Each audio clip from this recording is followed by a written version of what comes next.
तो मेरे पास सबसे पहला क्वेश्चन है ये।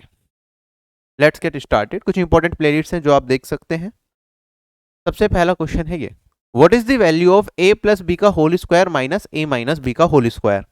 हार्डली 10 से 15 सेकंड का क्वेश्चन है। क्वेश्चन देखते ही आपका आंसर आ जाना चाहिए। A square a plus B का whole square minus a minus B का होल स्क्वायर। आपको पता है इसे एक्सपेंड करेंगे a square plus B square plus 2ab मिलेगा, और यहाँ पे माइनस में a square plus B square minus 2ab, minus minus plus बनेगा, तो मैं डायरेक्टली क्या यहाँ पे 4ab लिख सकता हूँ। क्वेश्चन खत्म हो गया मन मन में, इसमें पेन चलाने की जरूरत नहीं थी। बहुत सरल सवाल था। बाई चांस ऐसा कुछ मुश्किल क्वेश्चन बन जाता, आपको नहीं पता होता क्या होता है इस तरह के क्वेश्चन को सॉल्व करने के लिए, यहाँ पे 2 की जगह पावर 4 हो जाता या फिर 7 हो जाता, कुछ और चीजें आ जाती, तो मैं कैसे करता। ये तो बिल्कुल बेसिक था, मैंने एक्सपेंड करके सोल्व कर लिया, सबका आंसर आ गया होगा। तो हम यहाँ पे वैल्यू पुटिंग भी कर सकते हैं। आप कहेंगे सर मेरे पास क्या है, एक एक्सप्रेशन है, 0 इक्वेशन है, मेरे पास कितने वेरिएबल्स हैं, 2 वेरिएबल्स हैं, तो ए और बी की वैल्यू मैं कुछ भी मान सकता हूं अपनी मर्जी से। अगर ए और बी की वैल्यू कुछ भी मान सकता हूं तो आप रैंडम वैल्यू रख लो। आप चाहो तो यहाँ पे क्या कर सकते हैं, बी को 0 करके देख लो। बी को 0 कर देते हैं, ए की वैल्यू को हम कर देते हैं से 2 या 1, कुछ भी रख सकते हैं। अगर मैंने बी को 0 करा, मेरे दो ऑप्शन इक्वल बन जाएंगे, तो ये हम डिस्कार्ड करेंगे, हम बी को 0 नहीं रखेंगे। चलो मैं बी को 1 रख लेता हूं और ए को क्या रख लेता हूं, 2 रख देता हूं। मैंने सिंपल कोई भी वैल्यू रख ली। अब चारों ऑप्शन से चेक कर सकते हैं। 3 का स्क्वायर 9, ठीक है, 1 का स्क्वायर 1, तो मेरे पास वैल्यू आनी चाहिए 8। चारों ऑप्शन में देखो किस में आ रही है। ये तो हो गया मेरे पास 16, ये हो जाएगा मेरे पास 10, ये हो जाएगा मेरे पास 8, और ये वाली वैल्यू कितनी होगी, 5 चौक 20। ठीक है, एक ही ऑप्शन मैच कर रहा है, तो ये इस क्वेश्चन का आंसर आएगा। मैंने कहा डायरेक्ट था, बेसिक से कर लिया, अदरवाइज अगर मुश्किल होता तो मैं वैल्यू पुटिंग यूज करता, चारों ऑप्शन में से अपना आंसर निकाल लेता, कोई भी दिक्कत नहीं है। ऐसे ट्रिग्नोमेट्री में भी कई बार हमारे पास हायर ट्रिग्नोमेट्री के सवाल एग्जाम में पूछ ले बिल्कुल बेसिक से, तो उसमें हम वैल्यू पुटिंग से कर सकते हैं, अगर हमने हायर ट्रिग्नोमेट्री नहीं पढ़ी तब भी मैक्सिमम क्वेश्चंस में, जैसे कि अभी हम आगे जाके देखेंगे। क्वेश्चन में क्या दे रखा है हमारे पास, कहता है एम और एन हमारे पास दो पॉजिटिव रियल नंबर है कुछ इस तरीके से, 9m square plus N square equals to 40। M N का मान मुझे 40 दे रखा है, 4 दे रखा है, तो 3m प्लस एन का मान बताना होगा। मुझे सीधा सीधा दिख रहा है इस क्वेश्चन में, कोई दिमाग लगाने की जरूरत नहीं है, मुझे एम और एन की वैल्यू फाइंड आउट करने की जरूरत नहीं है। ठीक है, करने को तो वैल्यू फाइंड आउट करके भी बड़े आराम से किया जा सकता है, ये हिट एंड ट्रायल से, वो भी मैं सिखा दूंगा। आप देखो यहाँ पे मुझे क्या चाहिए, 3m प्लस एन, और ये क्या है मेरे पास 3m का whole square plus N square, क्या ये मेरे पास 40 के बराबर है, बिल्कुल 40 के बराबर है, दिख रहा है। अब मुझे अगर 3m प्लस एन पे चाहिए तो मुझे इसे परफेक्ट स्क्वायर में कन्वर्ट करना पड़ेगा। मैं क्या करूं, इसके अंदर प्लस कर दूं, अगर क्या 2 इंटू 3m इंटू में n, और इधर भी प्लस कर दूं 2 इंटू 3m इंटू में n, तो मेरे पास क्या हो जाएगा, ये तो 3m प्लस n का होल स्क्वायर बन जाएगा, और ये वाली वैल्यू mn क्या है, mn तो मेरे पास दे रखा है 4 के बराबर, तो 3 चौक 12 दूनी 24, 40 जमा 24 ये आ जाएगा 64। और मुझे क्या बताना है, 3m प्लस n की वैल्यू। m और n पॉजिटिव रियल नंबर दे रखे हैं, तो ये भी पॉजिटिव होगा, ये भी पॉजिटिव होगा, तो मेरे पास ये वाला जो रूट निकालूंगा नेगेटिव 8 नहीं आएगा, सिर्फ पॉजिटिव 8 रहेगा। तो 3m प्लस 2n किसके बराबर, 3m प्लस n किसके बराबर हो गया, पॉजिटिव 8 के। क्या बेसिक से क्लियर है, इसके लिए हमें कोई हिट एंड ट्रायल की जरूरत नहीं थी, बेसिक से बड़े आराम से आ रहा है। हिट एंड ट्रायल से करते तो कैसे करते, आप कहते सर एम एन मुझे 4 दिख रहा है, मैं कोशिश करूंगा एम और एन की क्या वैल्यू पे सेटिस्फाई कर जाए, तो मेरे पास 4 के फैक्टर्स क्या होते हैं, आप कहेंगे सर ये 1 इंटू 4 हो सकता है मेरे पास, ये 2 इंटू 2 हो सकता है, या फिर 4 इंटू 1 हो सकता है, अगर मैं इंटीजर वैल्यू पॉजिटिव नंबर लेने ये मुझे पता है। ठीक है, और इन्हें भी अगर इंटीजर रखूं तो मेरे पास यही फैक्टर्स निकल के आएंगे, इनके अलग अलग पेयर बना के मैं चेक कर सकता हूं। आप देखेंगे अगर एम और एन को 2 रख दूं मैं, तो यहाँ पे m को 2 रखा तो 9 इंटू 4, और यहाँ पे n को 2 रखा तो मेरे पास 4, तो ये कितना हो गया 40 सेटिस्फाई कर रहा है, तो इस वाले पेयर से सेटिस्फाई कर गया। इसका मतलब मेरा आंसर क्या आएगा, यहाँ पे m और n को 2 रखना है, तो ये कितना हो जाएगा, दोनों m और n इक्वल है, तो ये 4m हो जाएगा, तो 4 इंटू में 2, आंसर आ गया मेरा 8। क्लियर है या नहीं है, तो ये हो गया हिट एंड ट्रायल कि m और n को हमने दोनों को बराबर कर दिया, तब भी इस क्वेश्चन का आंसर निकाला जा सकता है। आगे बढ़ते हैं, 117 यूआर से डेफिनेटली आपका टीयर 1 क्लियर हो जाना चाहिए। अब देखो क्वेश्चन मेरे पास फिर से अलजेब्रा का आया, x square plus 4y square plus 4y minus 4xy minus 2x minus 8, ये किसके बराबर होगा, चार ऑप्शंस दे रखे हैं।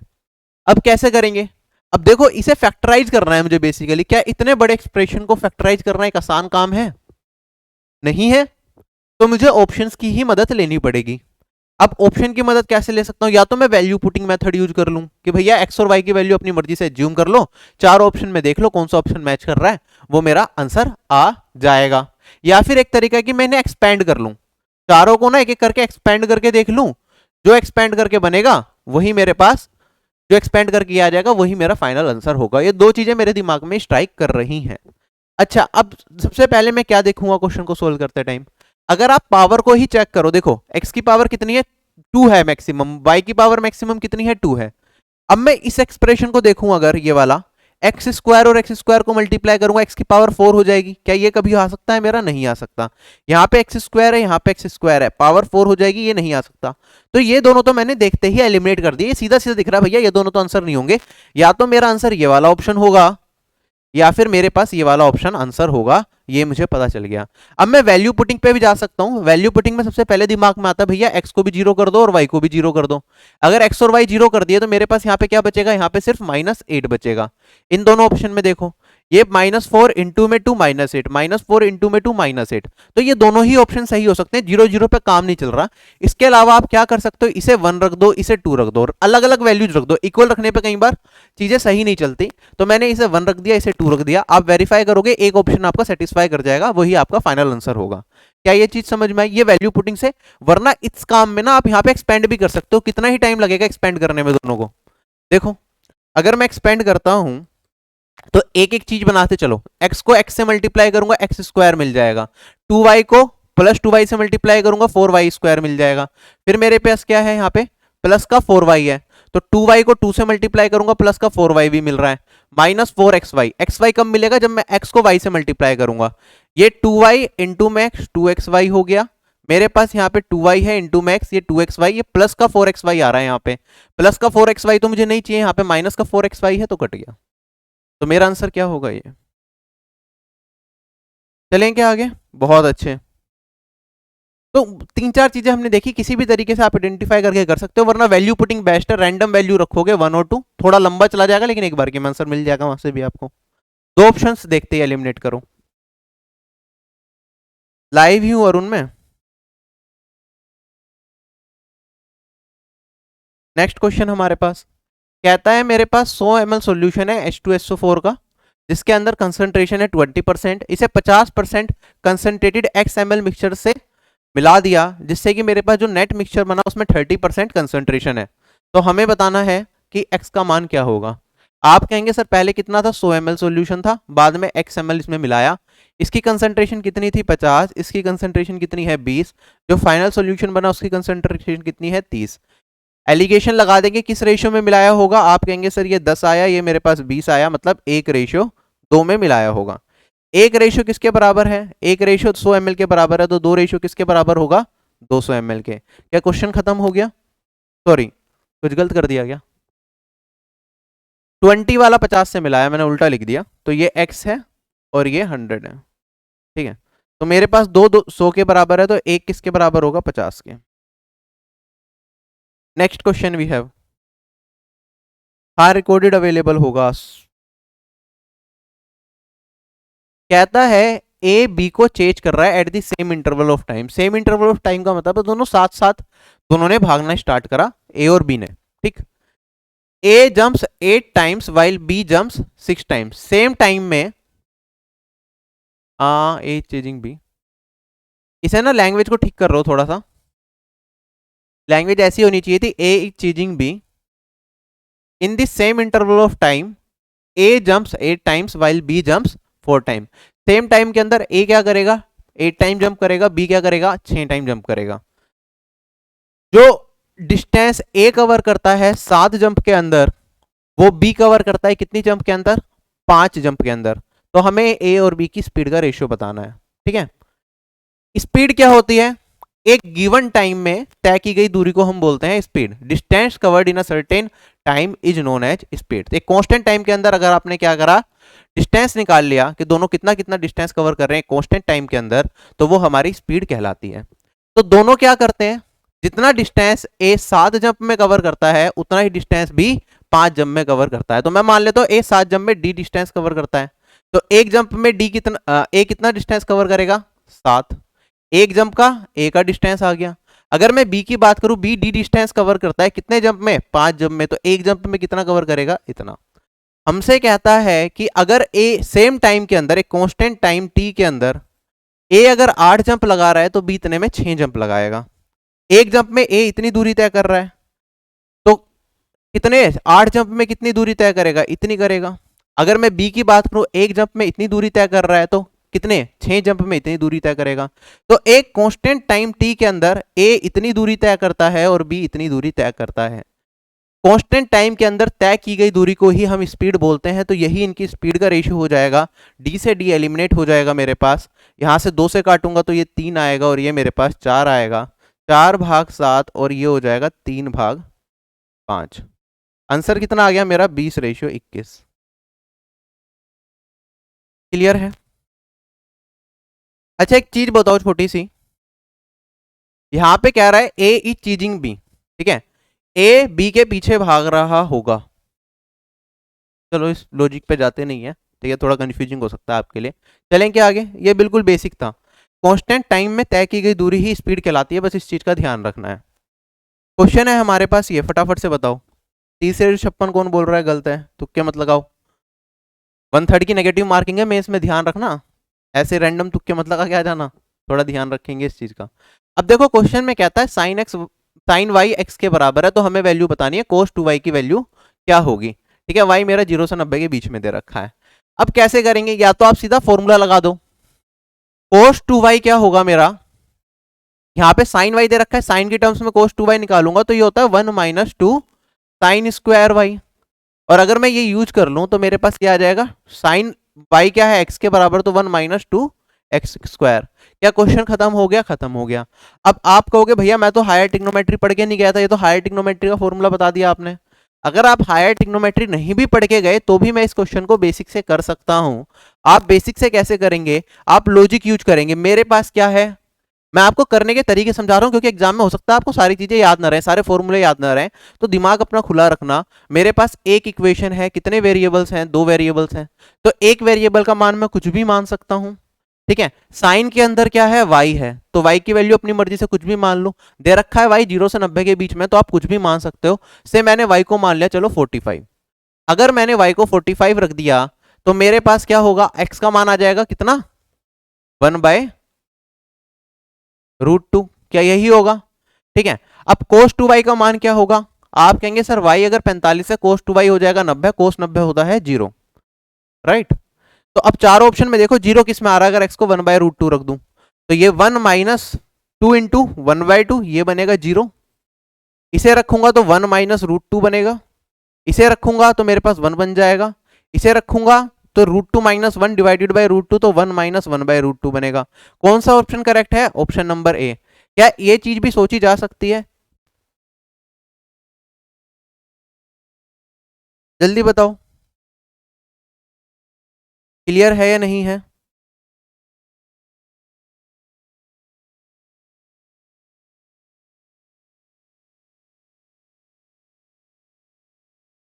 बेसिक ट्रिग्नोमेट्री में ना हम साइन 2 थीटा कोस 2 थीटा, या हायर ट्रिग्नोमेट्री में जनरली हम पढ़ रहे होते हैं कि इसका फॉर्मूला क्या होगा। बेसिक ट्रिग्नोमेट्री में हम एंगल को ट्वाइस नहीं करते, एंगल को थ्राइस नहीं करते, ठीक है, क्योंकि उसके बाद हायर ट्रिग्नोमेट्री हम कहां से पढ़ते हैं, हायर ट्रिग्नोमेट्री पढ़ते हैं जब हमारे पास sine a + b, sine a - b tan a + b tan a - b, और a और b को अगर मैं इक्वल कर दूं तो ये क्या हो जाता है, साइन 2a। तो ये सारा का सारा पार्ट हम हायर ट्रिग्नोमेट्री में पढ़ते हैं, जो मैंने पढ़ाया है उसमें। चलें आगे। तो देखो कोई भी चीज जरूरी नहीं है कि हमें सब कुछ पता हो, अगर हमारा माइंड खुला तो बहुत सारे क्वेश्चन जो हमने नहीं पढ़े, जो कॉन्सेप्ट नहीं पढ़े, उसके भी हम कर सकते हैं। जैसे मेरे पास सवाल है ये, एक सर्कल है जिसका डायमीटर मुझे क्या दे रखा है, ए बी, सेंटर दे रखा है ओ, पी एक पॉइंट है सर्कल पे कुछ इस तरीके से कि मेरे पास एओपी दे रखा है 110 डिग्री, हमें एंगल ओबीपी बताना है। कैसे सोल्व करेंगे, एक सर्कल बना दिया जिसका डायमीटर दे दिया मुझे ओबी, ए बी, और सेंटर है ओ। पी क्या है, एक पॉइंट है सर्कल पे कहीं भी ले लो, कुछ इस तरीके से कि ए और पी मेरे पास क्या है 110 डिग्री, तो पी मैंने इधर रखा है जिससे कि 110 डिग्री आपको एक्चुअली में लगे भी। सर्कल में ध्यान रखना जब भी फिगर बनाओ तो जो एक्चुअली में जो एंगल हो लगभग वैसी सी फिगर बनाना, चीजें आसान हो जाएंगी। हमें क्या बताना है, हमें फिगर एंगल बताना है O B P. O B P क्या आ जाएगा देखते ही बताओ। ये वाली आर्क मेरे पास ए पी आर्क सेंटर पे एंगल बना रही है कितना 110 डिग्री का, तो मेजर सेगमेंट पे एंगल कितना बनाएगी इसका आधा, तो क्या ये 110 भाग 2 क्या ये 55 डिग्री हो जाएगा। क्वेश्चन हो गया खत्म। चलें आगे, नेक्स्ट क्वेश्चन भी है, फटाफट से करो। एक ट्राइंगल दे रखा है एबीसी, पी और क्यू दो पॉइंट हैं ए बी और बी सी के ऊपर। कुछ इस तरीके से पी क्यू पैरेलल है ए सी के, ए बी 26 पी क्यू 7 और ए सी 10 दे रखा है, हमें ए बी का मान बताना है। कैसे सोल्व करेंगे, देखो जब भी इस तरह का सवाल आपके पास आता है एग्जाम में तो हम फिगर बनाते टाइम एक चीज का ध्यान रखते हैं, पैरेलल वाला आपको जैसे पता दो लाइन पैरेलल दे दी तो सिमिलैरिटी कहीं ना कहीं लग रही होगी। मुझे पी और क्यू दो पॉइंट दे रखे ए बी और बी सी के ऊपर, तो कॉमन क्या है ए बी और बी सी में बी, तो बी को ऊपर रख दो। ए बी सी मैं फिगर को ऐसे बनाऊंगा, पी पॉइंट किस पे है ए बी के ऊपर और क्यू पॉइंट किस पे है बी सी के ऊपर। कुछ इस तरीके से कि ये वाली लाइन मेरी इस वाली लाइन के पैरेलल है। ए बी मुझे दे रखा है 26, पी क्यू मुझे दे रखा है 7 और ये वाली वैल्यू ए सी मुझे दे रखा है 10। मुझसे पूछा है इसका मान ए पी का मान, ये वाली दूरी मुझे बतानी है। कैसे सोल्व करेंगे, आप कहेंगे सर ये x है, मेरे पास ये लाइन इसके पैरेलल है तो ये वाला एंगल इसके एंगल के बराबर, ये वाला इसके बराबर, और दो ट्राइंगल ये वाला और बड़े वाला ट्राइंगल सिमिलर आ जाएंगे। अगर ये दोनों ट्राइंगल सिमिलर आ गए तो इनके साइड का रेशियो बराबर हो जाएगा। इस वाले ट्राइंगल में 7 है, छोटे वाले ट्राइंगल के ये वाली साइड 7 है, इसके इस एंगल के सामने वाली साइड ये वाली कितनी है मेरे पास 10 है। ये किसके बराबर होगा, अगर छोटे वाले ट्राइंगल की ये वाली साइड देखूं और बड़े वाले ट्राइंगल की ये वाली साइड, तो ये वाली साइड कितनी है 26 माइनस एक्स है और ये नीचे बराबर हो जाएगा 26 के। सोल्व कर लेंगे हमारा आंसर आ जाएगा क्वेश्चन का। ठीक है, आप चाहो तो यहाँ पे 10 को काट दो, नहीं काटते तो पॉइंट में डायरेक्ट आंसर भी निकाल सकते हैं। 26 इंटू में 7 इधर है मेरे पास, 26 इंटू में 10, तो इधर कितना बचेगा 26 इंटू में 3 और यहाँ पे मेरे पास इधर आ जाएगा 10x। 26 इंटू 3 78 होता है, तो x का मान कितना आ गया 7.8। क्लियर है सभी लोगों को, चलेंगे आगे। बहुत अच्छे, फिगर ध्यान से रखना जब भी इस तरह का सवाल हो, पी और क्यू पॉइंट दो पॉइंट दे रखे हैं ए बी और ए बी सी पे, तो बी को ऊपर बना लेना तो चीजें आसान दिखेंगी। अगर ये फिगर मैं ऐसी बनाता ना तो थोड़ी सी कंफ्यूजन हो जाती क्वेश्चन को सोल्व करने में। ठीक है, अगर मैं ऐसे ले लेता कुछ और करके, मतलब ऐसे फिगर बना देता ए बी सी, तो गलत फिर मेरा ना क्या टाइम ज्यादा लगता सोचने में। इस तरह की फिगर की प्रैक्टिस ज्यादा करी होती है, तो हमें कोशिश करनी है फिगर को इसी फॉर्म में रखना है।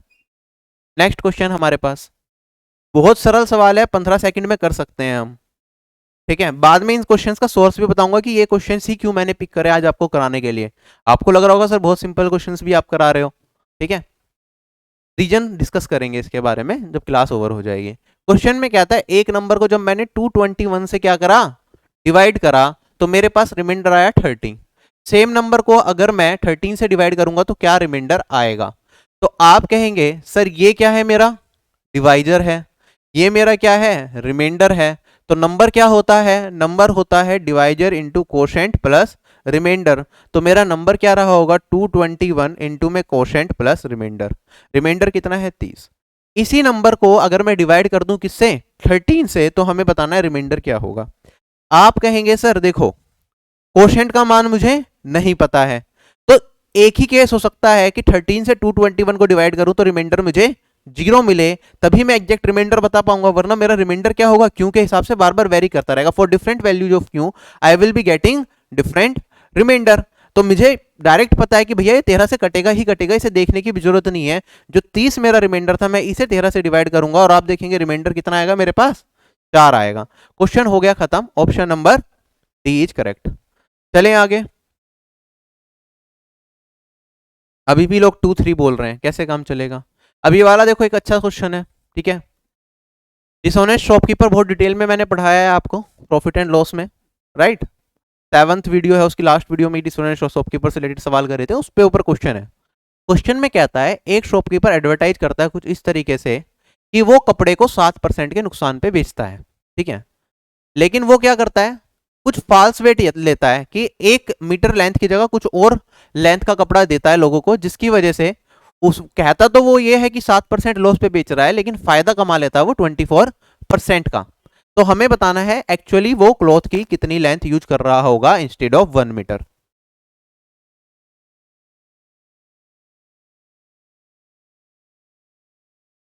क्या आएगा इस क्वेश्चन का आंसर, डायरेक्टली बताओ। आप कहेंगे सर मान लो कीमत है मेरे पास 100 रुपए, 7% पे लॉस पे बेचने की बात कर रहा है, तो वो कितने का बेच रहा होगा, 93 का। लेकिन एक्चुअली में वो 93 का नहीं बेच रहा है, उसे 24% का प्रॉफिट हो रहा है। तो वो बेच रहा है, वो कह रहा है मैं 93 का बेच रहा हूं, लेकिन वो बेच रहा है 124 का 24% प्रॉफिट लेने के बाद। क्या ये चीज समझ आई? मैंने कहा कि मान लो कोई चीज उसे 100 रुपए की पड़ रही है, वो कह रहा है मैं 7% के लॉस पे बेच रहा हूँ, वो कह रहा है कि मैं चीजों को 93 का बेचूंगा, लेकिन वो कुछ गलत क्या कर रहा है, कुछ डिसऑनेस्टी कर रहा है, क्या कर रहा है, कुछ फॉल्स वेट दे रहा है, जिसकी वजह से वो क्या कर रहा है, सेम सामान को वो 124 रुपए का बेच रहा है। तो हमें ये बताना है कि 1 मीटर कपड़े की जगह वो कितना कपड़ा दे रहा है। अब तो कपड़ा वो कम दे रहा है, तभी तो वो फायदा कमा पा रहा है।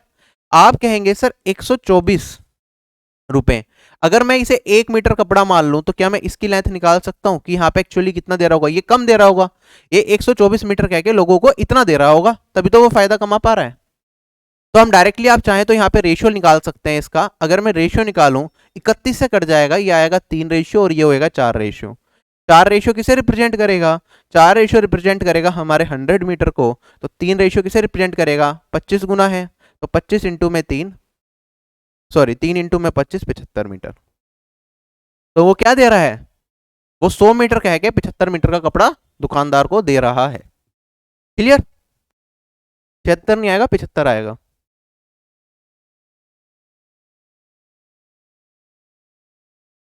चले आगे, नेक्स्ट क्वेश्चन भी है, फटाफट से करो। ट्रिग्नोमेट्री का फिर से सरल सवाल है हमारे पास।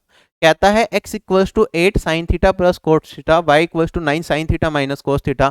हमें वैल्यू बतानी है X square by 8 square plus Y square divided by 9 square. कैसे सोल्व करेंगे? आप कहेंगे सर ये x है, x by 8, X square by 8 square चाहिए, तो इस 8 को नीचे ले जाऊं मैं कहूंगा x बाई 8 किसके बराबर हो गया, A sine theta plus cos theta. Sine theta plus cos theta को s प्लस सी लिख दूं खाली। अगर मैं बात करूं यहाँ पे y equal to 9 sine theta minus cos theta है, वाई स्क्वायर बाय 9 स्क्वायर चाहिए, तो 9 को नीचे ले जाऊंगा, तो y बाय 9 मेरे पास किसके बराबर, sign theta minus cos theta के बराबर हो जाएगा। इनका स्क्वायर करना है और ऐड करना है, इसका स्क्वायर कर दिया, इसका स्क्वायर कर दिया और ऐड कर दिया। ठीक है, अब जल्दी से बताओ मेरे पास क्या वैल्यू निकल के आएगी। आप कहेंगे सर ये अगर a मान लो, यहाँ पे a प्लस बी का whole square plus a minus B का होल स्क्वायर क्या होता है, a प्लस बी का whole square plus a minus B का होल स्क्वायर होता है 2a square plus B square. तो ये 2s स्क्वायर प्लस सी स्क्वायर बचेगा मेरे पास। इन दोनों को ऐड करूंगा तो X square by 8 square plus Y square by 9 square, यही चाहिए। Sine square theta plus cos square theta क्या होता है, 1 होता है, तो 2 इंटू में 1 2। क्वेश्चन हो गया खत्म। चले आगे, आप इसे वैल्यू पुटिंग से करना चाहते हैं ना, तो वैल्यू पुटिंग से भी कर सकते थे। वैल्यू पुटिंग से भी बता दूं कि एक बार, अगर बेसिक पे नहीं जाना चाहते हो आप कहेंगे सर कितने वेरिएबल है, एक्स है, थीटा है और वाई है। 3 वेरिएबल है, कितनी इक्वेशन है, 2 इक्वेशन है, तो एक वेरिएबल की वैल्यू मैं अपनी मर्जी से कुछ भी मान सकता हूं। कौन से वेरिएबल की वैल्यू मानेंगे? आप कहेंगे सर थीटा इसमें भी है, थीटा इसमें भी है, और ऑप्शन में जो पूछा उसमें थीटा नहीं है, तो थीटा की ही वैल्यू अपनी मर्जी से हम एज्यूम कर लेते हैं। जब साइन और कोस खाली दे रखा हो तो थीटा को क्या मानते हैं, या तो हम थीटा को 0 मानते हैं या फिर थीटा को 90 मानते हैं। वैल्यू पुटिंग में ये चीज सिखाई थी। तो थीटा को आप 0 रखना चाहो 0 रख दो, 90 रखना चाहो 90 रख दो, क्योंकि चारों के चारों ऑप्शन इंटीजर वैल्यू में है, तो एक बार की में मुझे सही आंसर मिलेगा। अगर मैंने थीटा को क्या कर दिया, 0 रख दिया, तो मेरे पास वैल्यू क्या आएगी? आप कहेंगे सर x बाय 8 कितने बराबर, साइन थीटा, साइन 0 की वैल्यू 0, कोस 0 की वैल्यू 1, तो 0 प्लस 1। ऐसे ही अगर मैं y बाई 9 की वैल्यू निकालूंगा तो ये कितना आएगा, ये हो जाएगा मेरे पास साइन थीटा 0, कोस थीटा -1। इन दोनों का स्क्वायर करके मुझे क्या करना है, ऐड करना है। तो आप देखेंगे क्या आंसर बचेगा मेरे पास, स्क्वायर करके अगर ऐड कर दिया, 1 स्क्वायर प्लस -1 का स्क्वायर डेट इज 2। क्या क्वेश्चन खत्म हो गया?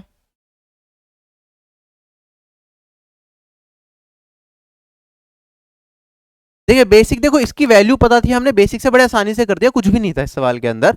लेकिन अगर मान लो यहाँ पे मुश्किल ट्रिग्नोमेट्रिक फंक्शन दे देते हैं एग्जामिनर, यहाँ पे sign theta plus sign square theta plus cos theta plus 2 cos theta, ऐसा कुछ दे देता, ऐसे इधर कुछ दे देता, तो उस केस में क्या करता मैं, फिर मैं वैल्यू पुटिंग से चला जाता।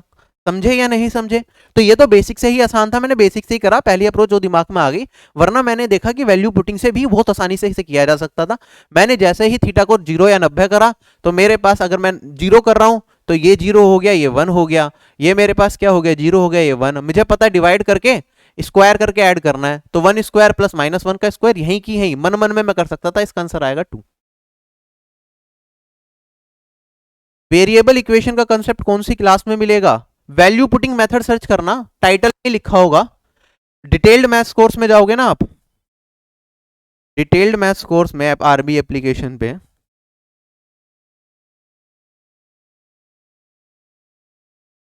ट्रिग्नोमेट्री में भी वैल्यू पुटिंग मेथड करके एक वीडियो होगी अलग से, और अलजेब्रा में भी वैल्यू पुटिंग मेथड करके एक वीडियो होगी। दोनों में अलग अलग तरीके से हम वैल्यूज को पुट कर रहे होते हैं।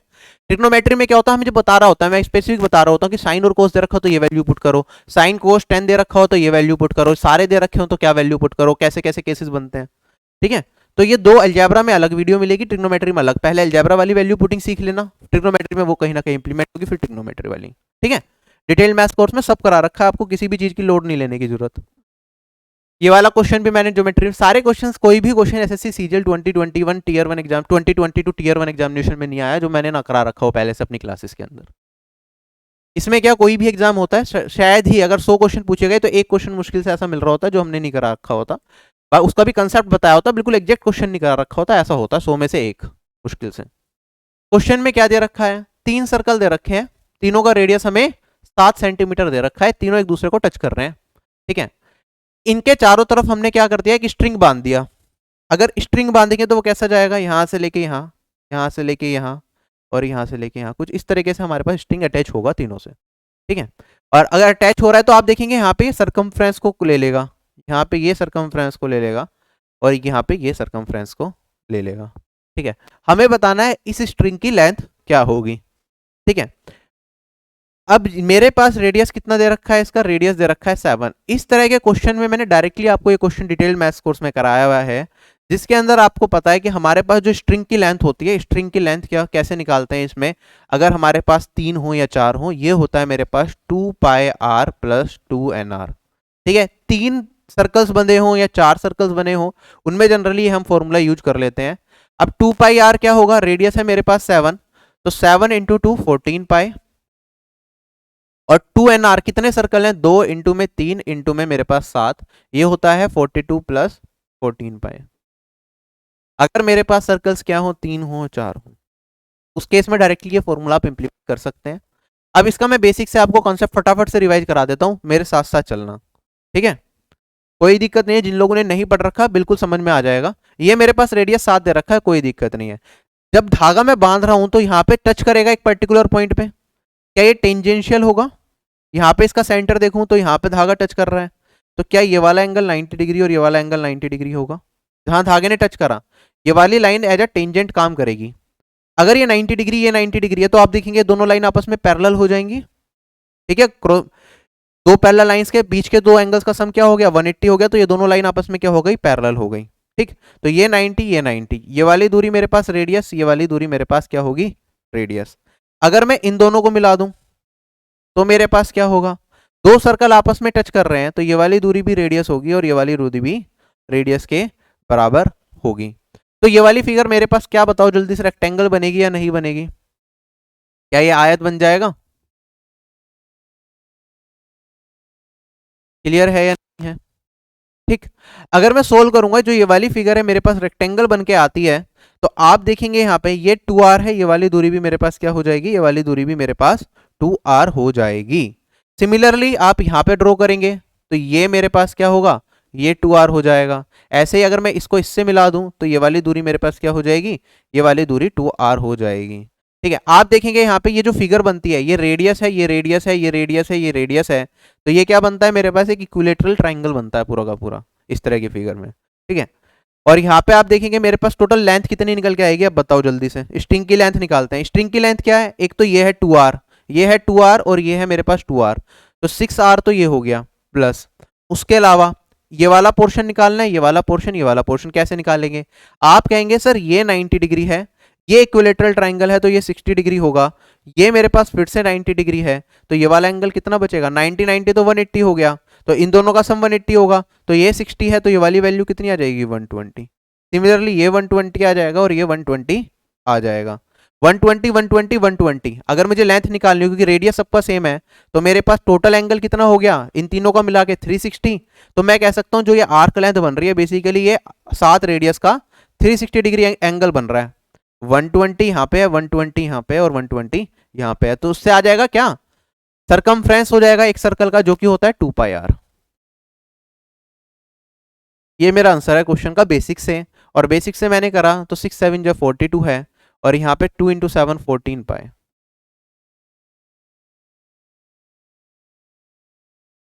ये मैंने करवाया है आपको ज्योमेट्री के अंदर सर्कल में।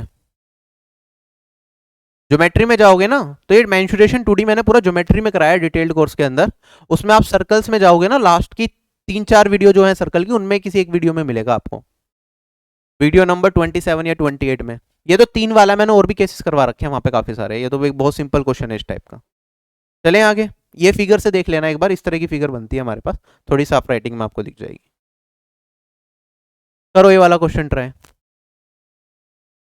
इसमें हमने पता बहुत सारे क्वेश्चंस किए थे इस टाइप के। इसमें हमने और क्या क्या चीजें करी थी, कई बार एग्जामिनर पूछ लेता है कि अगर मैं क्या करूं यहाँ पे इसके सेंटर पे, इसमें और टाइप के क्वेश्चन कैसे बनते हैं कि अगर ये सेंटर है यहां से मैं एक सर्कल ड्रॉ कर दूं तो इस सर्कल का रेडियस बताओ भैया क्या होगा, या फिर इसे सेंटर मान के अगर मैं एक सर्कल ऐसा ड्रॉ कर दूं तो इस सर्कल का रेडियस बताओ भैया क्या होगा।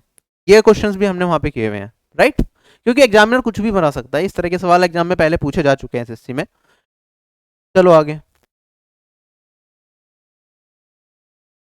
देखो, ज्योमेट्री क्रैश कोर्स से काफी सारे कॉन्सेप्ट्स आपके क्लियर हो जाएंगे, लेकिन वो क्रैश कोर्स का मतलब ये है कि वो कंप्लीट नहीं है, उसमें सिर्फ इंपॉर्टेंट चीजें हैं। लेकिन थोड़ा सा एग्जामिनर हटके पूछेगा तो आपको माइंड अपना खुला रखना है कि हाँ आप कर पाए, ठीक है। कुछ लोग होते हैं क्रैश कोर्स देख के उन्हें कॉन्सेप्ट सारे समझ आ गए, एग्जामिनर कैसा भी क्वेश्चन घुमा के पूछ ले वो कर पाते हैं। कुछ लोगों को प्रैक्टिस चाहिए होती है, तो वो कुछ लोगों के लिए डिटेल्ड कोर्स जरूरी है, कुछ लोगों के पास टाइम कम है, तो टाइम कम है तो क्रैश कोर्स सबसे बेस्ट है। दोनों डाल रखे हैं मैंने इसलिए, क्योंकि मुझे पता है कि आपका टाइम कम होगा तो आप डिटेल्ड कोर्स में सब कुछ भी नहीं पढ़ सकते। अभी यहाँ पे द्रोणाचार्य बैच के अंदर मैं आपको प्रैक्टिस करा दूंगा सारे अच्छे क्वेश्चंस की, और सारा एक बार कंसेप्ट भी रिवाइज करा दूंगा, मतलब ऊपर ऊपर से फॉर्मूला वगैरह। अब देखो हमारे पास क्या दे रखा है, a + b = c के बराबर दे रखा है, 10a 10b 10c। Similar kind of question भी हमने ट्रिग्नोमेट्री में देखा है। आप देखेंगे कैसे सोल्व करेंगे इसे हम। 10 की फॉर्म में चीजें पूछी गई हैं, 10a है 10b है 10c है और यहाँ पे a + b। एक तरीका तो ये होगा कि मैं वैल्यू पुटिंग यूज कर लूं। जिन लोगों ने हायर ट्रिग्नोमेट्री नहीं पढ़ी है, जैसे मैंने पहले ही बताया था भैया कि कुछ फॉर्मूलाज हम हायर ट्रिग्नोमेट्री में पढ़ते हैं, अगर आप नहीं भी पढ़ोगे तो वैल्यू पुटिंग से बहुत सारे क्वेश्चन हमारे हो जाते हैं। तो मैं वैल्यू पुटिंग से भी बताऊंगा, पहले बेसिक से बता दूं। अगर 10a प्लस ये a + b दे रखा है, सी 10 की फॉर्म में पूछा है, तो मैं क्या दोनों जगह 10 ले सकता हूं। मैं कहूंगा 10a + b किसके बराबर हो जाएगा, ये 10c के बराबर हो जाएगा।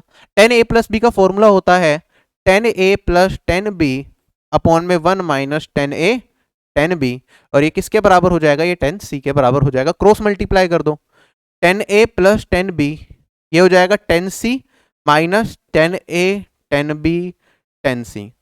अब 10a 10b 10c चाहिए ना मुझे, ये इधर ले जाओगे 10a 10b 10c। बेसिक से बिल्कुल सिंपल था, 10c - 10a - 10b।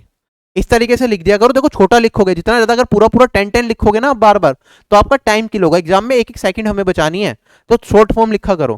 किसके बराबर हो गया ये, 10c - 10a + 10b। क्या ये पार्ट क्लियर है सभी लोगों को। अगर मैं इसे डायरेक्ट करता हूं वैल्यू पुटिंग मेथड से, देखो अब मुझे क्या है, मुझे नहीं पता भैया कि ये फॉर्मूला क्या होता है, 10a + b का फॉर्मूला नहीं पता, या एग्जामिनर ने कोई मुश्किल क्वेश्चन इसी तरह का बना दिया, तो हम कैसे करेंगे। आप कहेंगे सर a b और c की कोई भी वैल्यू मैं अपनी मर्जी से रख सकता हूं। अब मैं कौन सी वैल्यू रखूं जिसके मान भी मुझे पता हो। आप कहेंगे सर a को क्या कर लेते हैं, एक काम करते हैं, a को 30 डिग्री रख लेता हूं, b को भी 30 डिग्री रख लेता हूं, और c को क्या हो जाएगा, c हो जाएगा 60 डिग्री के। तीनों का मान मुझे पता है, अच्छा अब ये देख लो, जब ए और बी को मैं सेम रख रहा हूं तो 10A और 10B मेरा बराबर हो जाएगा। तो मुझे ये चीज देखनी पड़ेगी कि ऐसा ना हो कि दो ऑप्शन मेरे सेम बन जाए। तो ये चीज भी चेक करो, अगर 10A और 10B को मैंने बराबर कर दिया तो ये क्या हो जाएगा, 210B है, 10C plus 210B, 10C minus 210B अलग है। अगर मैं बात करूं यहाँ पे ये कट जाएगा, माइनस 10C है और यहाँ पे प्लस 10C है। चारों ऑप्शन मेरे क्या आ रहे हैं, अलग आ रहे हैं। अगर चारों ऑप्शन अलग आ रहे हैं तो बेसिक से कर लो भैया, A 30 रखा है मैंने, B 30 और C 60। तो मेरे पास ये क्या हो जाएगा, 1030 होता है 1/√3, तो 1/√3, 10B भी 1/√3 और ये हो जाएगा मेरे पास √3। तो आंसर क्या बचा, 1/√3। चार ऑप्शन में जहां 1/√3 आ जाए वो मेरा क्वेश्चन का आंसर हो जाएगा। ठीक है, ये है मेरे पास √3, ये 1/√3, 1/√3, 2/√3 आएगा। क्या ये मेरे पास 1/√3 है, नहीं है। ये मेरे पास है √3, ये मेरे पास है माइनस, ये आ जाएगा 2/√3, राइट। तो ये 3 माइनस 2 1/√3, ये मेरा आंसर मैच कर रहा है। अगर मैं यहाँ पे रखता हूं तो मेरे पास वैल्यू क्या आएगी, 10A कितना है, 1/√3 माइनस 1/√3 कट जाएगा, तो ये मेरे पास बचा -√3। यहाँ पे ये कट जाएगा, मेरे पास ये क्या बचा, √3। कौन सा ऑप्शन चेक हो रहा है, ऑप्शन नंबर बी। क्लियर है या नहीं है? हाँ बिल्कुल देख सकते हो। क्या ये चीज आप रिलेट कर पा रहे हो? देखो हर जगह मैं ये कह रहा हूं कि मुझे नहीं पता, ये मैं नहीं सोच पा रहा, तो वैल्यू पुटिंग मेथड तो है ही मेरे पास, वो यूज कर लेंगे। ठीक है, तो कभी भी कुछ छूट भी जाए एग्जाम में जाने से पहले तो बिल्कुल भी घबराना नहीं कि मैंने वो चीज नहीं पढ़ी। अपने माइंड को खुला रखोगे, सारे क्वेश्चन बड़े आसानी से कर पाओगे। चलूं क्या आ गया अब मैं,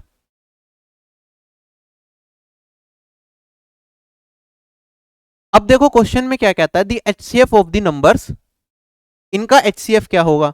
अब ये क्वेश्चन देखते ही मैं मार्क कर दूंगा भैया ऑप्शन नंबर सी है मेरा आंसर। क्यों भैया, 5 का डिविजिबिलिटी रूल कहता है कि लास्ट डिजिट मेरी 5 से कटनी चाहिए।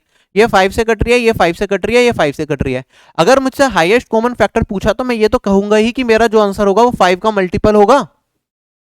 क्या ये 5 का मल्टीपल होगा? होगा। चारों ऑप्शन में 5 का मल्टीपल कौन सा ऑप्शन है, क्या ऑप्शन नंबर सी ही है, तो यही आंसर होगा मेरे पास।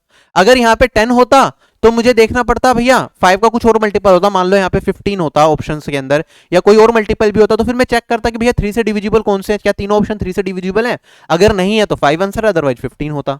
क्या ये चीज क्लियर हो गई? तो ये ऑब्जर्वेशन वाली चीज है कि क्वेश्चन देखा, क्या आप ऑब्जर्व कर पा रहे हैं, और ये ऑब्जर्वेशन तब आएगी जब अच्छे तरीके से आप प्रैक्टिस करोगे।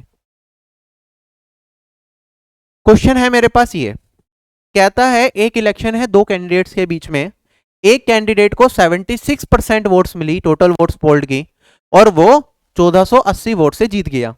ठीक है, हमें बताना है टोटल कितनी वोट्स पड़ी हैं, कंसिडर इंटीग्रल पार्ट ओनली। बहुत सिंपल सा क्वेश्चन है, पर थोड़ी सी कैलकुलेशन में फंसाने की एग्जामिनर ने यहाँ पे कोशिश की है।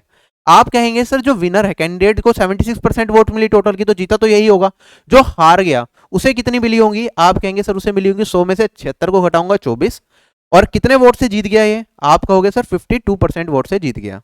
52% वोट्स किसे रिप्रेजेंट करेगा, क्या ये 1480 को रिप्रेजेंट करेगा?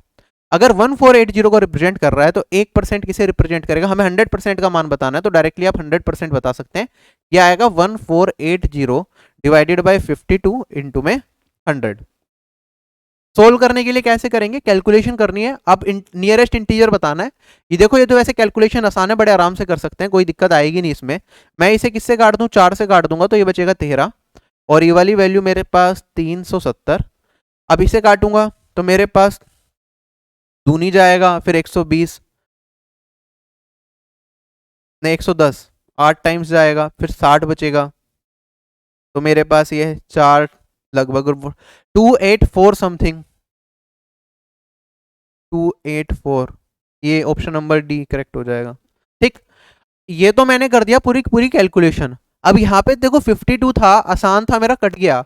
बाई चांस ये वाली वैल्यू कुछ ऐसी होती जो 52 से ना कटती, मान लो ये मेरे पास 1480 की जगह 14879 होता या 81 होता, डिवाइडेड बाई 52 इंटू में 100। क्या एग्जामिनर ये वाली कैलकुलेशन भी मुझे दे सकता था? जल्दी से बताओ, क्या ये दे सकता था? अगर ये कैलकुलेशन दे देता तो मैं 52 से क्या करता, डायरेक्टली इसे नहीं काट पाता। तो बेसिक से हम 52 का टेबल वैसे तो आसान ही होता है तो कर पाते, 52 की जगह भी अगर एग्जामिनर कुछ और घटिया सी वैल्यू दे देता तो भी मुश्किल क्वेश्चन को बनाया जा सकता था। बट मान लो मुझे इतना ही करना है कि भैया ये कैलकुलेशन सोल्व करनी है, मुझे दिया 52 रेशियो किसके बराबर है, 1481 के बराबर है, आप बता दो 100% का मान क्या होगा। अब चारों ऑप्शन को मैं देखूंगा, अगर मुझे डायरेक्टली करना है ऑप्शन एलिमिनेशन से, ऑप्शन की मदद से, तो मैं कैसे करूंगा, मैं कहूंगा भैया ये 52 है, चार ऑप्शन ये है मेरे पास, चारों ऑप्शन दूरी पे हैं क्या, 2800, 1800, 1800 और 2800, ये दोनों नजदीक हैं और ये दोनों नजदीक हैं, ठीक है। 52 रेशियो इसके बराबर है, तो 100 रेशियो लगभग इसके डबल के बराबर है या नहीं है, डबल से थोड़ा सा कम है ये, तो इसका मैं डबल करूंगा तो ये तो 2800, 2962 के कुछ आ रहा है, तो मेरे पास जो वैल्यू होगी वो 2800 की रेंज में होगी, या तो ये करेक्ट होगा या फिर ये करेक्ट होगा, ये दोनों ऑप्शन तो करेक्ट हो ही नहीं सकते, ये चीज मैंने ऑब्जर्व करी। अब और क्या करूंगा, देखो जब मैं 2 से मल्टीप्लाई कर रहा हूं 52 को, तो एक्चुअली में 104 आ रहा है ना कि 100, तो मुझे इसे क्या करना पड़ेगा, 4 घटाना पड़ेगा। 4 104 का कितना प्रतिशत होता है, 4 104 का अगर मैं निकालूं, अगर आप अप्रोक्सीमेशन भी करते हैं, क्योंकि इन दोनों में मेरे पास गैप कितने का है, बहुत बड़ा गैप है, 46 का है, 4 104 का लगभग 4% से क्या होगा, थोड़ा सा कम होगा, 4% से थोड़ा सा कम होगा, तो इसका 4% निकालूंगा, लगभग 30 के आसपास वैल्यू है, 30 चौक कितना होता है 120, तो इसमें 120 घटाऊंगा तो भी मैं 2840 के आसपास कहीं पहुंच जाऊंगा। अगर मुझे अप्रोक्सीमेशन करना होता तो मैं इस तरीके से करता,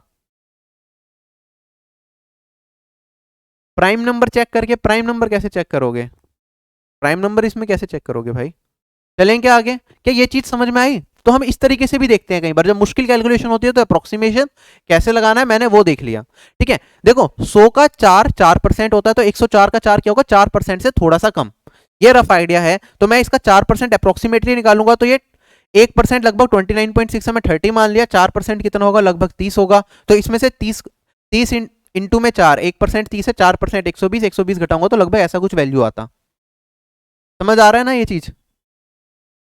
तो मुश्किल कैलकुलेशन को हम इस तरीके से डील करते हैं, बेसिक कैलकुलेशन तो ये आराम से हो ही गई।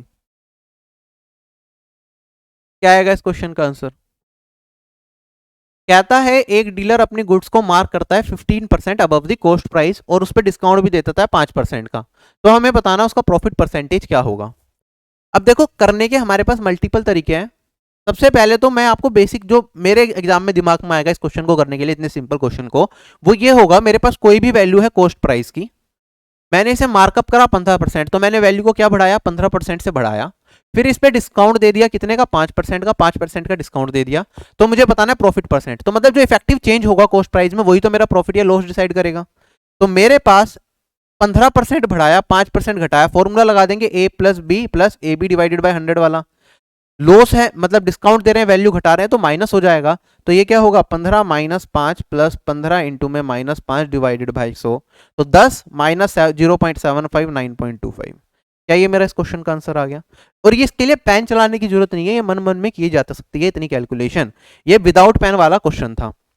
दूसरा तरीका क्या होगा मैं बताता हूं, आपने कहा कि भैया कॉस्ट प्राइस को 100 मान लो, मैंने क्या करा मार्कअप करा 15%, तो ये हो गया 115, अब मैं इस पे 5% का डिस्काउंट दे दूंगा, तो मुझे बताना है कि मेरा नेट प्रॉफिट या लॉस क्या होगा। अब इसके लिए आपको जरूरी नहीं है कि आप इसका 5% वैल्यू को रिड्यूस करें, इसका 5% निकालें, इधर घटाएं, कुछ वैल्यू निकालें, फिर इसका इससे डिफरेंस निकालें, इतना करने की जरूरत नहीं है, इसमें भी शॉर्ट कर सकते हैं हम। मैंने कहा 100 से मैंने क्या बढ़ाया, 15% वैल्यू बढ़ाई, तो मैंने 15 का इंक्रीज करा।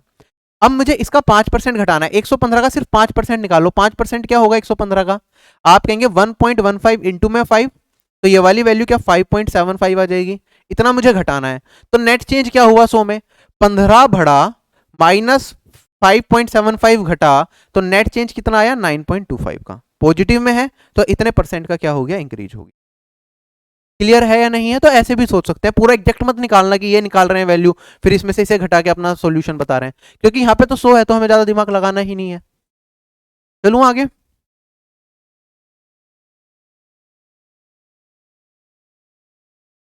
Next question we have,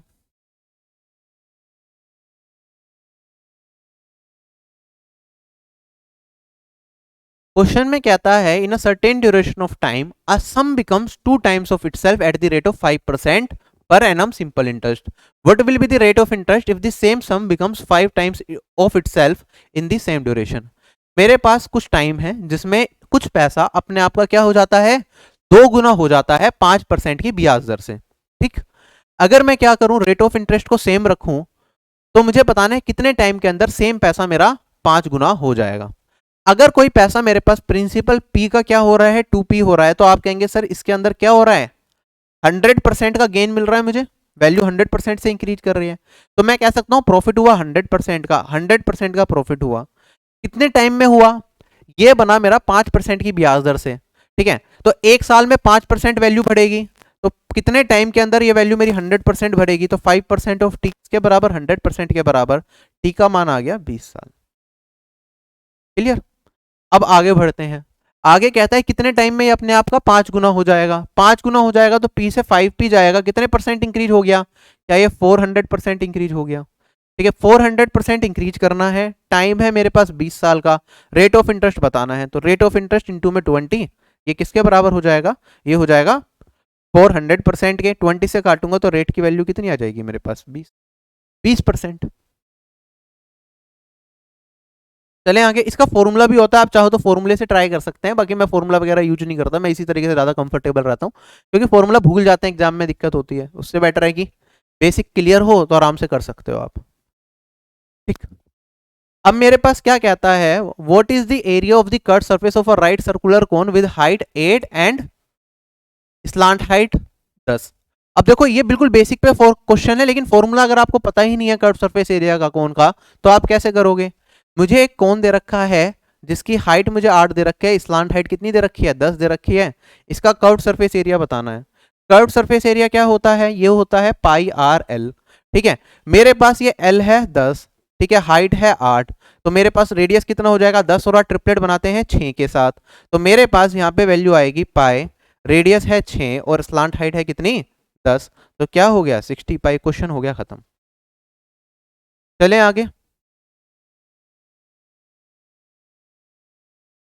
question में क्या दे रखा है, मेरे पास एक मिक्सचर है जिसमें मिल्क और वाटर का रेशियो दे रखा है 5:3। अभी मिक्सचर खत्म हुआ है उसमें द्रोणाचार्य बैच में, उसमें से सबसे सिंपलेस्ट क्वेश्चंस में से ये एक है।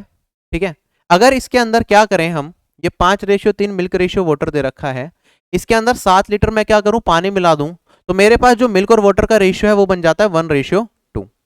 इसके अंदर जब मैंने क्या करा 7 लीटर वाटर को ऐड करा, तो हमें बताना है क्वांटिटी ऑफ मिल्क मिक्सचर में क्या है।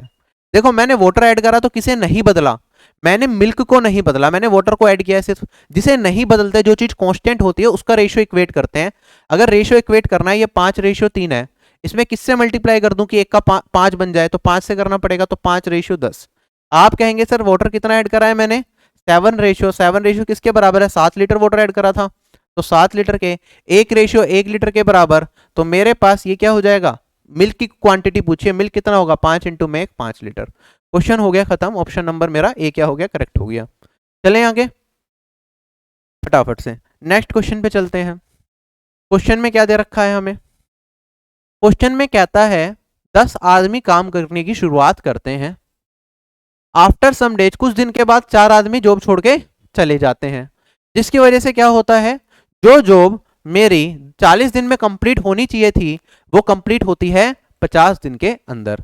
तो हमें बताना है काम शुरू होने के कितने दिनों के बाद 4 आदमी छोड़ के गए। बिल्कुल बेसिक से करेंगे, इस तरह के सवाल होते हैं तो उसमें हम क्या करते हैं, वर्क वाले में टोटल वर्क को इक्वल करते हैं बस, और कुछ नहीं। मैं मान लेता हूं एक आदमी एक दिन में कितना काम करता है, एक आदमी एक दिन में एक काम करता है।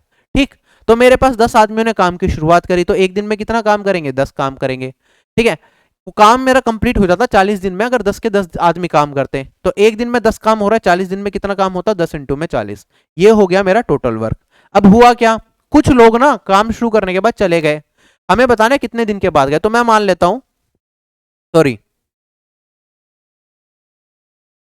तो हमें क्या दे रखा है कि कुछ दिनों के बाद 4 आदमी काम छोड़ के गए, तो स्टार्टिंग में तो 10 लोग काम कर रहे होंगे, मैं मान लेता हूं 10 लोगों ने कितने दिन तक काम किया, एक्स डेज तक काम किया, फिर इनमें से 4 लोग छोड़ के चले गए, 4 लोग छोड़ के चले गए तो कितने बचे, 6 लोग, एक दिन में कितना काम करेंगे 6, टोटल काम कितने दिन में कंप्लीट हो रहा है 50 दिन में, तो एक्स डेज तो 10 आदमियों ने काम करा, 6 आदमियों ने कितना काम करा होगा, 50 माइनस एक्स डेज में करा होगा। मुझे यही बताना है कि कितने दिनों के बाद 4 आदमी छोड़ के गए थे, एक्स का मान बताना है। क्वेश्चन हो गया खत्म। आप सोल्व करेंगे, ये 10x है, यहाँ पे -6x है, ये बचेगा 4x। यहाँ पे अगर मैं सोल्व करूं तो ये 6 इंटू में 50, ये बनेगा 300, ये है 400, तो ये बचेगा 100, और x का मान आ गया 25।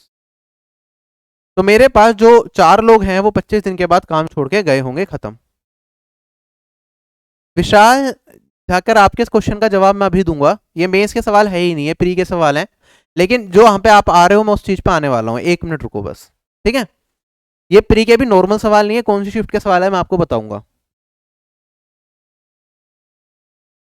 करो ये वाला क्वेश्चन ट्राई। क्वेश्चन में क्या था, अच्छा सवाल है, एबीसीडी क्या है, एक स्क्वायर है, ट्राइंगल एम ए बी एक इक्विलेटरल ट्राइंगल है, एमसी और एमडी को ज्वाइन कर दिया गया, और हमें बताना है डिग्री ऑफ एमडीसी, ये वाला मान बताना है। एग्जाम में फिगर भी दी गई थी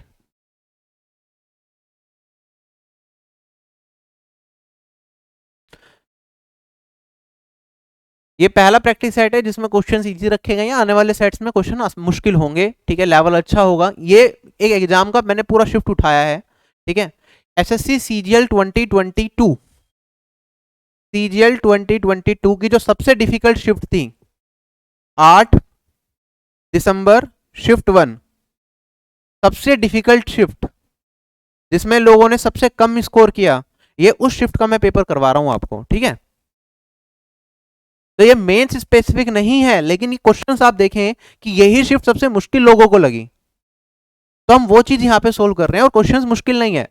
एग्जाम में भी टीयर 2 में भी आप ये मान के ना चलें कि बहुत मुश्किल पेपर आएगा, आपको अपने माइंड को खुला रखना है, आपको मिक्स क्वेश्चन की प्रैक्टिस करते रहना है, और ये हो कि एग्जाम में आपका माइंड सेट ना हो जाए कम से कम। इसलिए मैंने शुरुआत बिल्कुल सिंपल लेक्चर से करी है, धीरे धीरे हम मुश्किल क्वेश्चन भी करेंगे, ठीक है।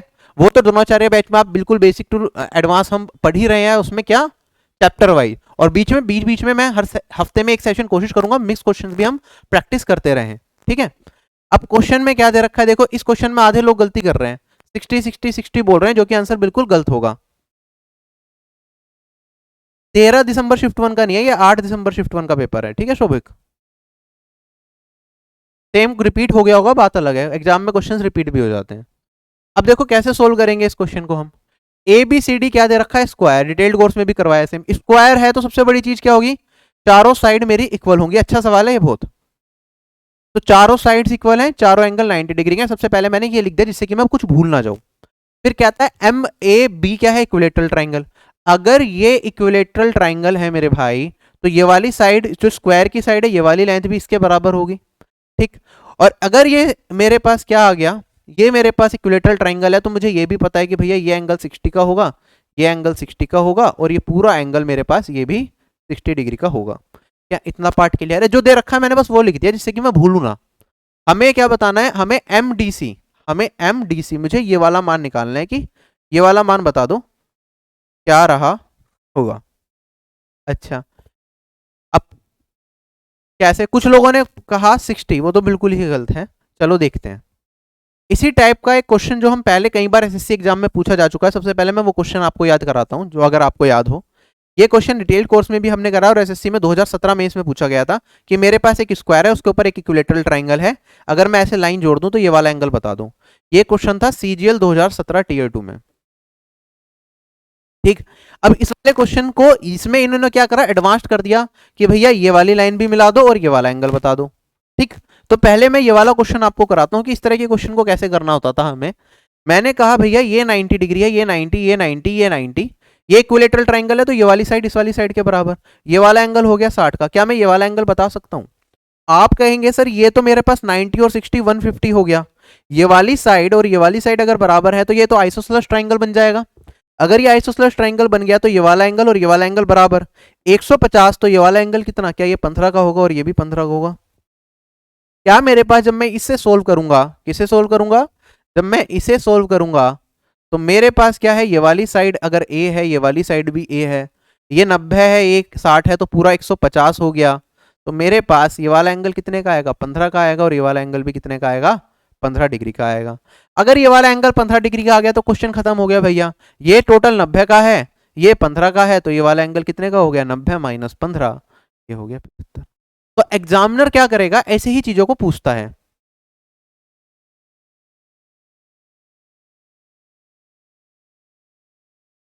चलेंगे आगे। 2017 में इसमें ये सवाल था, इस बार मॉडिफाई करके ये वाला एंगल पूछ लिया, और ये वाला एंगल अगर ऐसे पूछ लेते तो काफी लोग कर देते, अगर ये क्वेश्चन ऐसा बनाते और ये वाला एंगल पूछते तो कर देते, लेकिन उन्होंने क्या करा कंफ्यूज करने के लिए, ये वाली लाइन भी खींच दी। अब बताओ भैया, ये सोचते रहो क्या आएगा क्या नहीं आएगा। बाकी ज्यादातर लोगों को तो याद होगा कि भैया इस वाली फिगर में ये 15 आता है तो ये वाला अपने आप ही 75 आएगा। ठीक है, जिन्होंने प्रैक्टिस करी है वो देखते ही इसे 10 सेकंड नहीं लगाएंगे इस क्वेश्चन को सोल्व करते, क्वेश्चन की फिगर देखते लिखते हैं यहाँ पे 15 और यहाँ पे लिखते 75, क्योंकि याद होती है ये वैल्यू। चलें आगे। अब हमारे पास 4 क्वेश्चन डीआई के हैं, और काफी लोग बोल रहे थे ना कि भैया पैटर्न चेंज इस बार इसके क्वेश्चन कम आए उसके क्वेश्चन ज्यादा है, ऐसा कुछ भी नहीं है। ठीक है, आप देखेंगे जो एवरेज नंबर ऑफ क्वेश्चन है सभी शिफ्ट में वो मेंटेन्ड है। मतलब हर टॉपिक के अलजेब्रा के भी 3 क्वेश्चन के आसपास आए, ट्रिग्नोमेट्री के भी 3 क्वेश्चन के आसपास आए हर शिफ्ट में, डीआई के 4 क्वेश्चन आते हैं 4 क्वेश्चन के आसपास आए। सीजीएल 2021 में जो वेटेज थी लगभग वैसे ही वेटेज रही, थोड़ा बहुत तो 19-21 होता है लेकिन ज्यादा वेरिएशन नहीं आया। कुछ लोग तो ये बोलने लग गए थे भैया इस बार तो सिर्फ अर्थमेटिक आई है पेपर देके, लेकिन ऐसा नहीं होता है। ठीक है, पेपर में अर्थमेटिक एडवांस दोनों आई है, वेटेज मेंटेन रही है जो पिछले साल में चल रही थी। ठीक है, मेंसुरेशन का एक क्वेश्चन आता था टीयर 1 में, हर शिफ्ट में एक क्वेश्चन है लगभग इस बार भी। ठीक है, ज्योमेट्री की बात करूं, ज्योमेट्री के 3 क्वेश्चन के आसपास हर एक शिफ्ट में दिख रहे हैं हमें। क्लास नोट में सब है, मैं कह रहा हूँ ना कि एक बार जिसने डिटेल्ड मैथ्स कोर्स कर लिया उसे सवाल मिलेंगे ही नहीं जो एग्जाम में पूछ ले और आपको ना आते हो या कंसेप्ट ना पता हो। सब कुछ कराया है उसमें, बहुत मेहनत से बनाया है वो कोर्स। ठीक है, क्वेश्चन में क्या कहता है हमारे पास, ये एक टेबल दे रखी है जिसमें साल दे रखे हैं 2015, 16, 17, 18, 19। बिजनेस एनालिस्ट कंपनी में कितने ज्वाइन करें, 2015 में कितने छोड़ के चले गए ये है। अकाउंटेंट्स कितने ज्वाइन करे कितने छोड़ के गए, सेल्स पर रिप्रेजेंटेटिव कितने आए कितने छोड़ के गए, और पियोन्स कितने आए कितने छोड़ के गए। आप यहाँ पे एक चीज को ऑब्जर्व करेंगे, ये 80 जीरो 50 जीरो और 73 जीरो। इसका मतलब क्या है, कंपनी की शुरुआत ही कब हुई है, 2015 में। तो कंपनी ने सबसे पहले लोगों को हायर करा। ठीक है, तो इतने इतने लोग हायर करें, तो उस टाइम पे कोई छोड़ के तो जा नहीं रहा, कभी तो हायरिंग हुई है। अभी अगले साल से लोग छोड़ के जाना स्टार्ट करेंगे, तो फिर 2016 में कुछ लोगों ने नए ज्वाइन करा, कुछ छोड़ के चले गए, कुछ ने नया ज्वाइन करा, कुछ छोड़ के चले गए, ऐसे सिनेरियो चलता रहा। क्वेश्चन में क्या कहता है हमारे पास, क्वेश्चन में कहता है कि what was the total number of accountants working in the organisation in the year 2019। 2019 के अंदर कितने अकाउंटेंट्स क्या है हमारे काम कर रहे हैं इस ऑर्गेनाइजेशन के अंदर। तो 2019 का अगर मैं देखूं, देखो 35 आए, 2015 में 0 छोड़ के गए। 2016 की मैं बात करता हूं कि 26 आए, 16 छोड़ के चले गए, तो कितने बढ़ गए, 26 माइनस 16 यही करते रहो, 10 मेरे क्या हो गए, बढ़ गए। 2017 के अंदर 15 आए, 5 छोड़ के गए, फिर से मेरे पास कितने बढ़ गए, 10 बढ़ गए। फिर 2018 के अंदर 20 आए, 38 छोड़ के गए, तो क्या हो गया, 18 कम हो गए। और यहाँ पे मेरे पास 14 आए, 24 छोड़ के चले गए, तो मेरे पास क्या हो गया, 10 कम हो गए। तो फाइनली 2019 में मेरे पास कितने एम्प्लॉइज रह गए, आप देखेंगे यहाँ पे 10 से 10 एलिमिनेट हो गया, 35, 45 minus 18, 27। This is my answer. Clear है क्या?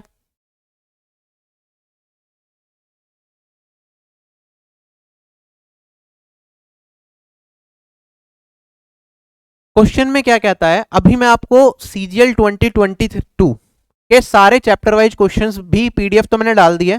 सीजीएल 2020 के चैप्टर वाइज की सारी पीडीएफ जीके, इंग्लिश, मैथ्स और रीजनिंग की आरबी कोर्स यूजर्स के लिए अपलोड कर दी गई है।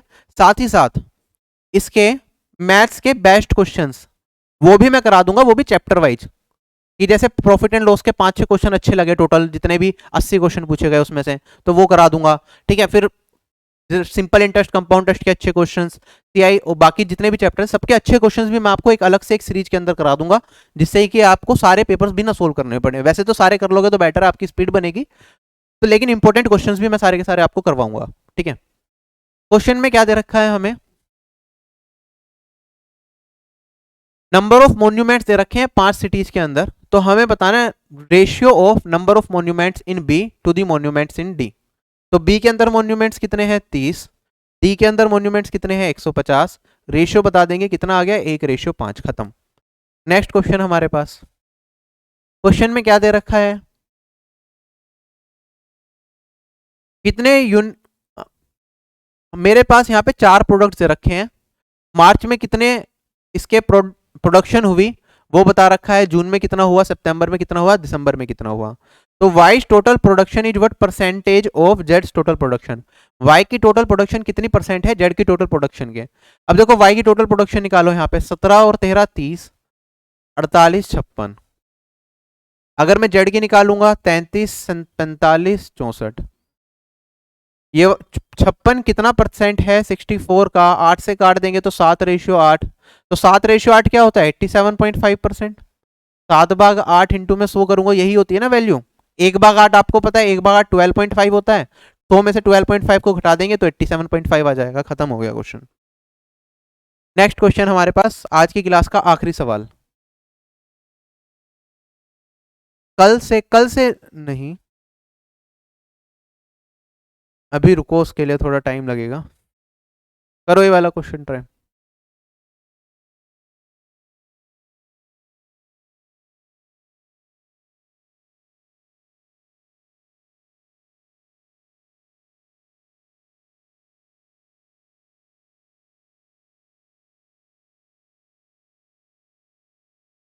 हमसे पूछा है यहाँ पे क्या दे रखा है, production of different types of two wheelers दे रखे हैं 1993 से लेके 1998 तक।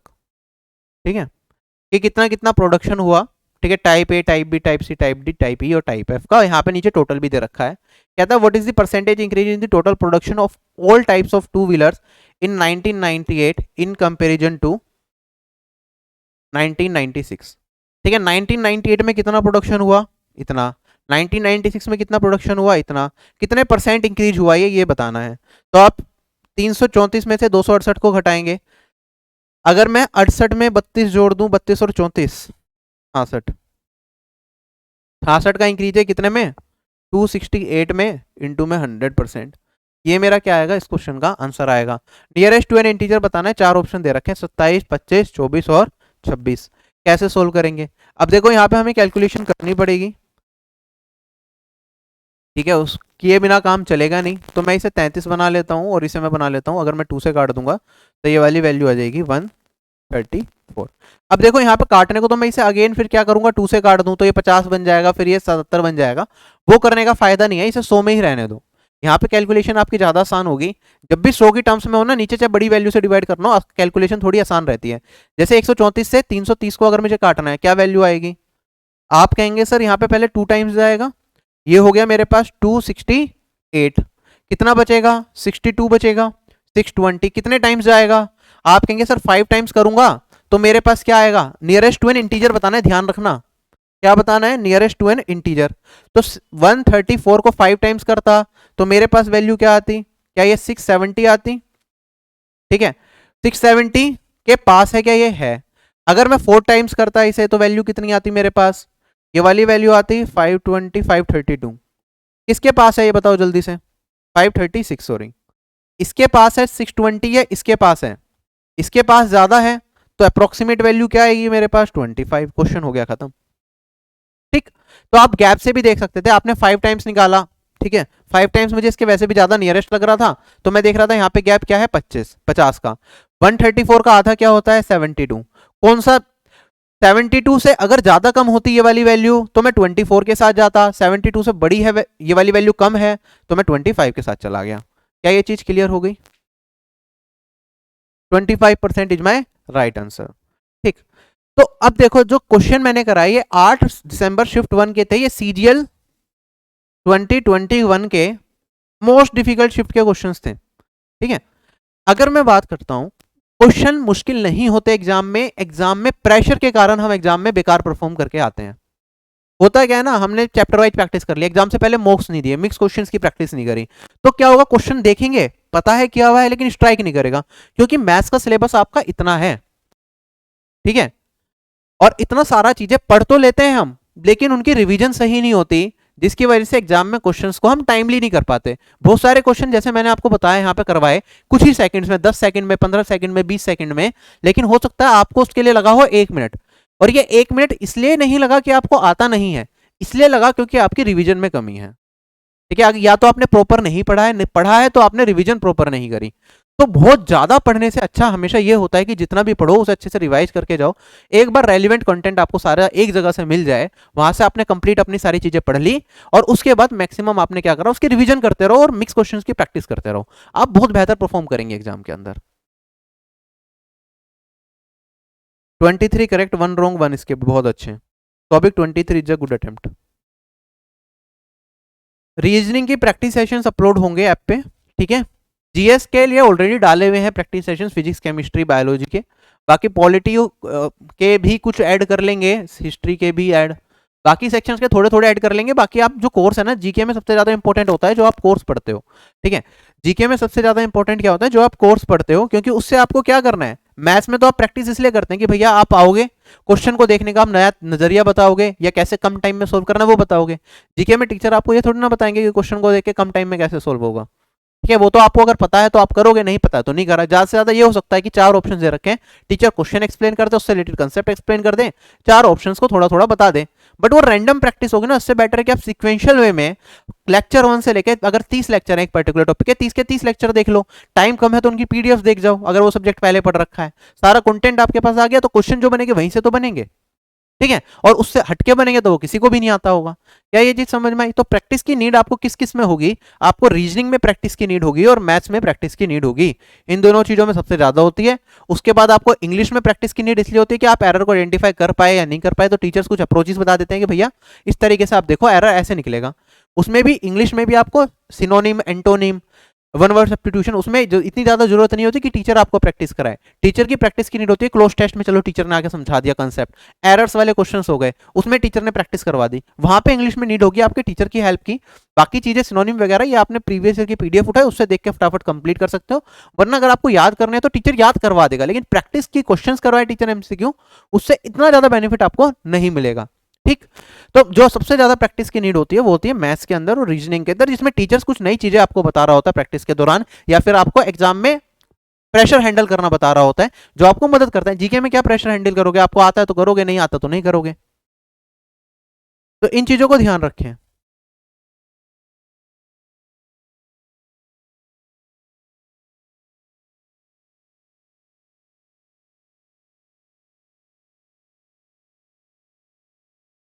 बाकी ये है, टेलीग्राम चैनल से जुड़े रहें, सारी मिक्स फॉर्म में पीडीएफ आपको टेलीग्राम चैनल पे मिलती है, एप्लीकेशन पे चैप्टर वाइज पीडीएफ मिलती हैं। आज के सेशन को हम यहीं वाइंड अप करते हैं, और आपकी जो भी क्वेरीज है, अभी मैं क्वेरीज ले लेता हूँ।